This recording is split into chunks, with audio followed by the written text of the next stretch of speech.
Air services play a pivotal role in driving North Carolina's economy. Airports can stimulate local, regional, and state economies. They can attract new businesses, retain existing businesses, and help create jobs. Communities are linked to destinations anywhere in the world. There are a total of 72 publicly owned airports in North Carolina. Of those, 62 are general aviation airports. Those are airports without regularly scheduled commercial air service, and there are 10 with regularly scheduled commercial air service, and those are known as commercial airports.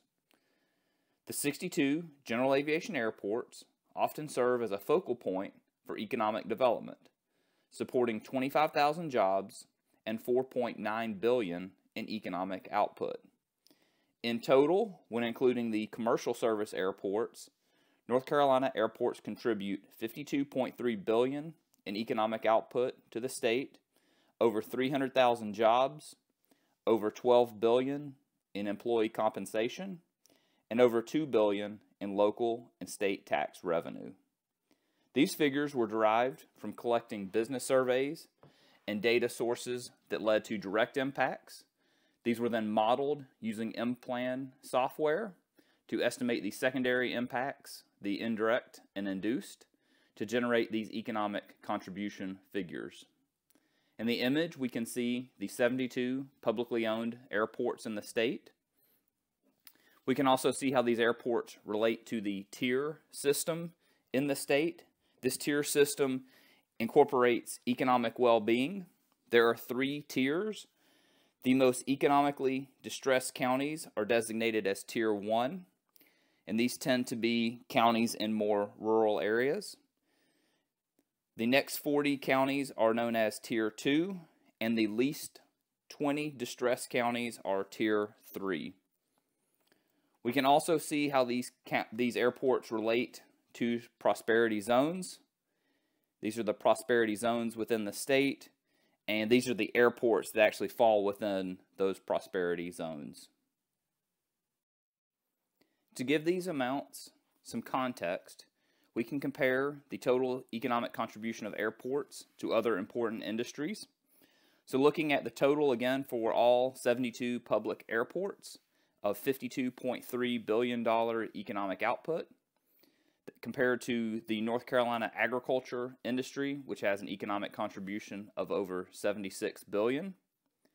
We can also compare it to national Amtrak estimates, which has an estimate of $8.3 billion.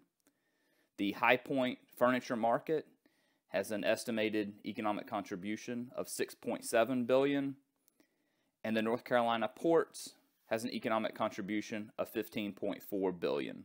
We can also compare these to breaking out the commercial service airports at over $47 billion and the North Carolina general aviation airports at $4.9 billion. So what's behind these numbers? What do we incorporate into this analysis? We look at both on-airport and off-airport impacts. So on an airport's property, there are tenants. It may be a rental car company. It may be jobs related to refueling or maintaining aircraft. There's also capital improvements on the airport, and this can include lengthening runways, adding taxiways, strengthening the pavement across the airport, adding a new hangar, improving the terminal building.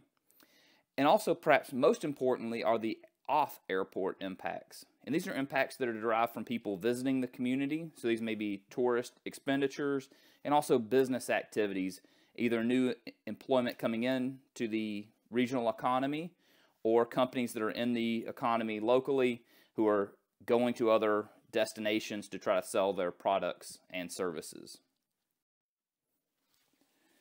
In this slide, we're going to take a closer look at general aviation airports' role in employment in the state.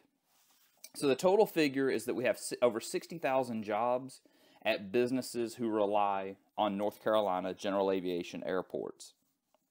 And I mentioned previously there's 25,000 jobs, our estimate of general aviation's impact on North Carolina employment, and that's what we're going to see in the left column. So those 3 boxes on the left add up to the 25,000 figure I mentioned previously. So let's unpack that 60,000 jobs a little bit more.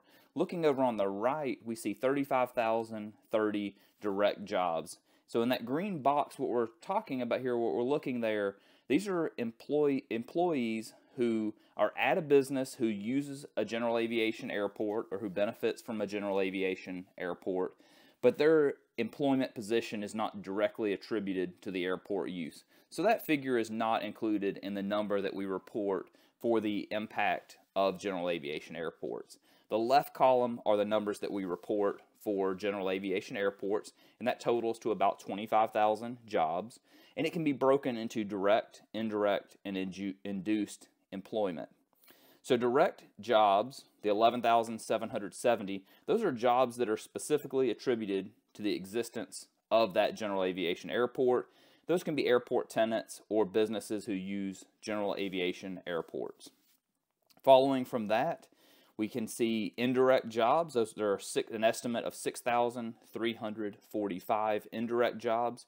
And those are businesses who rely on airports and they sell products and services to the direct businesses. Induced jobs use spending from both direct and indirect jobs, and those are related to the employees in those direct and indirect roles, and they sell goods and services to those job categories.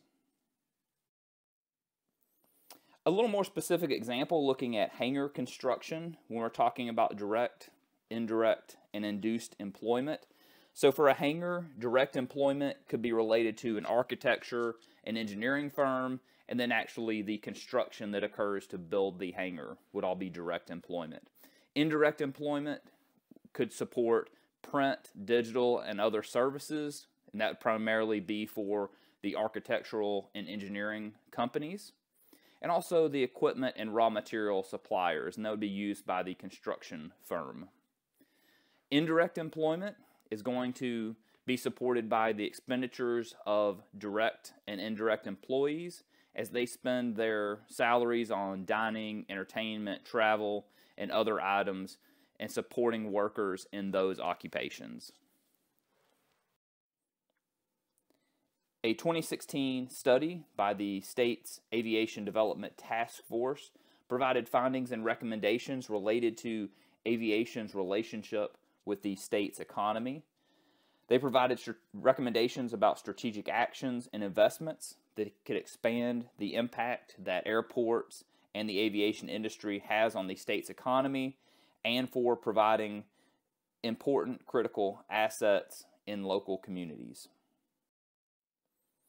The value of the state's general aviation airports give existence to some businesses, enhance other businesses, and generate substantial tax dollars to support communities.